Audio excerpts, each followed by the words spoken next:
can't be out here at night. This is Sundown Town. What's that?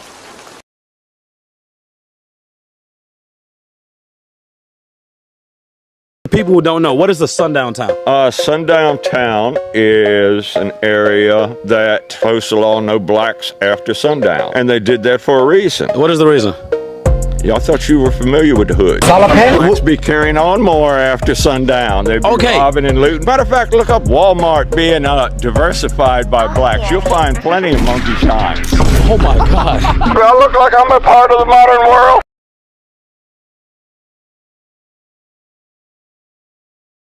In the history of America, there were towns in the United States called sundown towns. Now, those of you who are not from America that could be watching this video, a sundown town is basically a town full of racist white supremacists, male and female.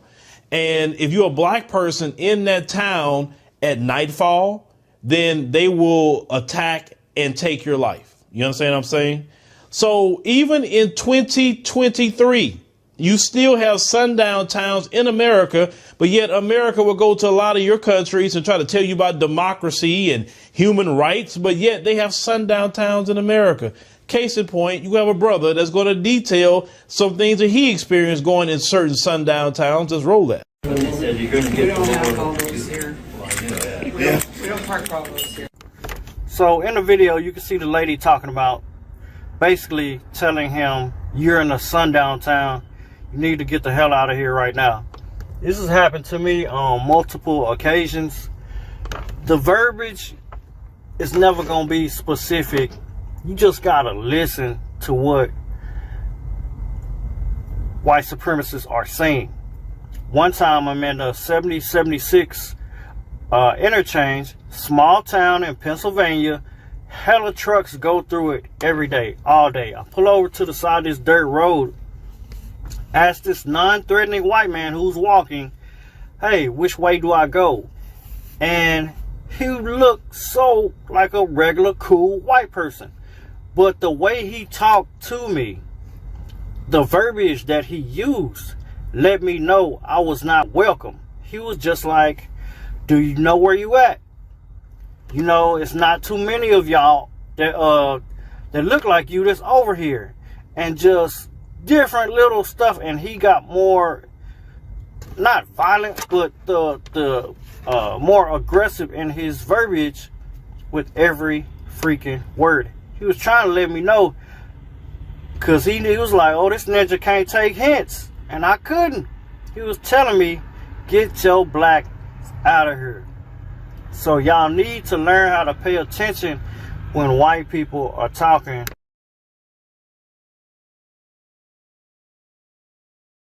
This motherfucker jumps on my car. Gets right in front of my car. Get off! Move! What are you doing? Get off my car! He's still on my car. Get the fuck off my car.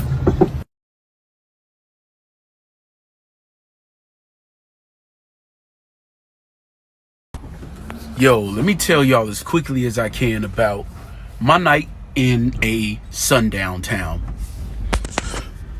Excuse me. Yes, I said that correctly. A sundown town. 2022, a sundown town. For those who don't know what a sundown town is, look it up on Google. But anyway, so I get a load going to a particular city in Texas, and I'm like, okay, well, let me head on over here and drop this off. They're gonna pay me this much. That's perfect. I like that. It's a quick 200 miles, make it quick. You know, whatever the amount was, great, cool. I get there and I look at the exit. I'm like, wait a minute. It took me to exit 861A. For those who don't know, it's a place called Vidor, Texas, V-I-D-O-R, V-I-D-O-R. I'm like, uh-oh, I've heard stories. Like pretty much everybody I know in Texas that's black tells me, do not go to Vidor, Texas. I'm like, okay. Yet here I was in Vidor, Texas. My load didn't deliver until this morning. This is from the perspective of yesterday. Didn't deliver until tomorrow at 8. It was like 5:30. So I get to the place. I'm not giving names of companies or anything like that. But while I'm driving to the place, I see trailer parks. I see a bunch of Confederate flags.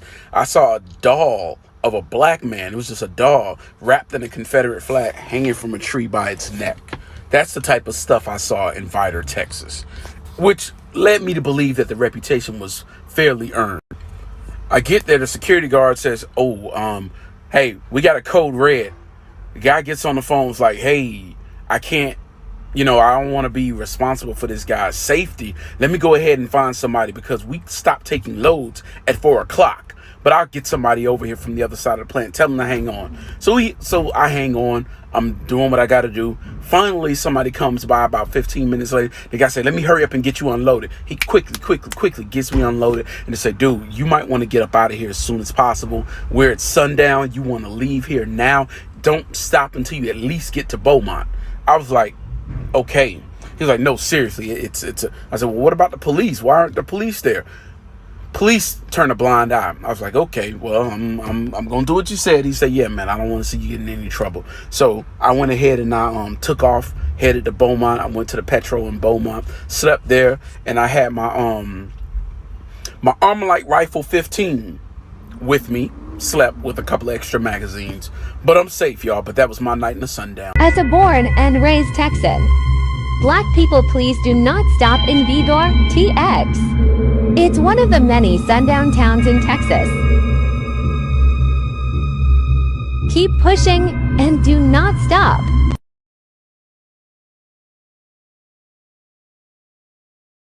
Look like you just over here. In this society, in America, and the beautiful thing about the internet is that it's exposing everything in real time. And people all over the world can see this. And it's a beautiful thing. Sundown towns should not be in existence. But let me tell you really how black people got caught up in those sundown towns. So these brothers you talking about are truck drivers, or maybe a person get lost somewhere. People have went to gas stations and they try to warn you and let you know, say, hey, you know where you at? They say, it's not a good place for you to be. You probably want to leave. So they'll try to warn you to get out of town. But if you are caught, this is normally how they get you. The white supremacists are the police too. They the police chief, they all the police. So what they'll do is the police will pull you over. For nothing, literally. They pull you over and then they'll call their white supremacist friends. And then the police will take you somewhere and then they let their white supremacist friends and they're going to get involved with it too. And then they're going to, torture you and they're going to unalive you. That's what they're going to do. And they're going to get rid of the evidence in the car because they're the police. That's what they do in these sundown towns. They're letting you know. There's not no random Klan to show up with no, it's the police. That's who is the Klan, right? Any of you all know what a sundown town is? Yes, sir, we do. Well, this is a sundown county. And if I had found you pissing in my woods like animals after dark, it would have been my sworn duty to hang every single one of you from them trees. It's not sundown yet?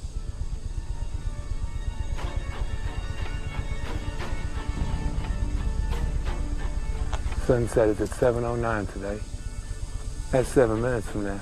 Then we'll be out of the county in 6. Now that's impossible heading south on the road you're currently on, unless you were to speed. And if you were to speed, I'd have to pull you over. Then we'll head north.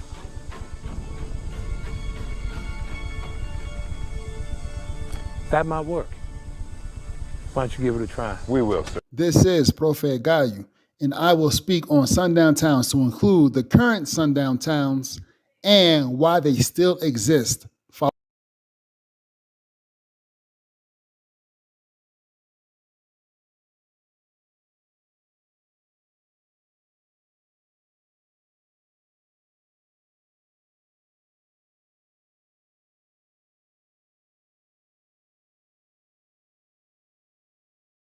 We've been sharing inspiring stories of Black Coloradans and their contributions to our state. And this week, we're revealing a darker side of our Colorado history. Denver 7's Micah Smith is telling the story of sundown towns where Coloradans of color were prevented from living. The beauty of a sunset is captivating, but for decades in our country, the sun setting was an ominous reminder that Black people were entering the most dangerous time of day. We don't necessarily have a complete record of all the sundown towns in Colorado. There are a few that posted banners or posted signs to make sure that people knew. A sundown town was an all-white city that banned Black people from living within city limits or being in town after dark. Black American West Museum volunteer Terry Gentry says they were especially prevalent during the late 1800s and throughout the 1900s. There were a lot of risks. You could either be harmed, you could be forced out of town, you could be killed. Just quite a few scary things happened. But sundown towns were not a southern invention. Most can be found across the north, the Midwest, and the West, with many right here in Colorado. Louisville and Golden, parts of Colorado Springs, Cherry Hills, and Loveland. A Loveland Reporter Herald article reveals in the early 1900s, Loveland neighborhoods and HOAs prevented anyone of color from buying a house there. At that time, Loveland had a large sign that read, "Welcome to Loveland, nationally famous sweetheart town." And a smaller sign underneath read, "We observe Jim Crow laws here." We have a situation here where our culture, as expressed in Hollywood and to some extent in other media, puts this racism in the South where it isn't. This is the one form of severe racism that the traditional South did not do, but it's all across the North. Sociologist and author of Sundown Towns, James Lowen, has studied sundown towns across the United States and uncovered thousands. In suburbs, there are a lot of suburbs that were sundown towns. In fact, most suburbs, about 70–80% of the suburbs of Los Angeles, the suburbs of Chicago, suburbs of Detroit. And Lowen says that's why we still have Colorado cities that have virtually no residents of color. But I have to say that most towns, and I suspect almost all former sundown towns in Colorado, have given up the practice. But Lowen said we still feel the implications today. What we have to watch for now is what we call second-generation sundown town issues. And that's, for example, an overwhelmingly white police force, overwhelmingly white teaching staff that doesn't have much of an interracial curriculum to teach either. Lowen says there's hope for sundown towns, but communities must step into the light and acknowledge their dark histories. Micah Smith, Denver 7.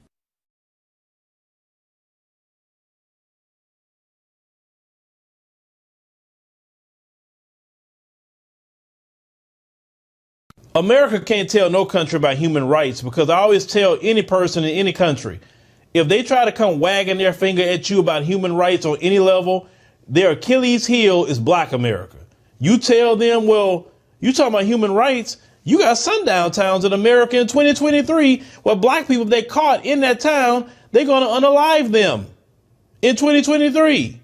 What are you talking about? Look at what your police do to Black people. That is their Achilles heel. You can also tell them, look at what they dealt with slavery, and you still haven't even made that right. You didn't even pay reparations to Black Americans. How you gonna come over here telling us about any kind of human rights and democracy? You have no human rights and democracy in your country. So go do human rights and show us how it's done first. Then you come over here and tell us, and then we will listen to you. I'm not going to help nobody get something my Negroes don't have. If I'm going to die, I'll die now, right here fighting you. You my enemy. My enemy is the white people, not be a